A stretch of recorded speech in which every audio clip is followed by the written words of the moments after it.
আসসালামু আলাইকুম, শুভ সকাল। সবাই কেমন আছেন?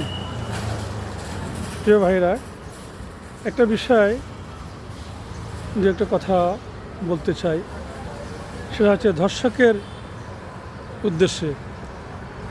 ধর্ষণকারী তার এমন শাস্তি হওয়া উচিত যেন সারা পৃথিবীর মানুষ দৃষ্টান্ত দেখতে পায়, আর কে যেন এরকম ছোট সন্তানদের, শিশুদেরকে ধর্ষণ করার সাহস না পায়।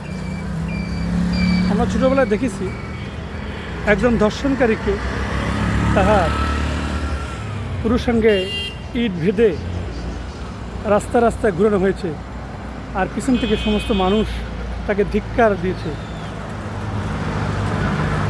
এরকম বিচার হওয়া উচিত যেন মানুষ দেখে ভয় পায়, আর এরকম শিশু সন্তানদেরকে, এরকম মা বোনদেরকে ধর্ষণ করতে না পারে।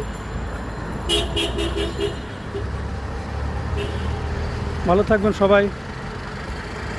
আসসালামু আলাইকুম।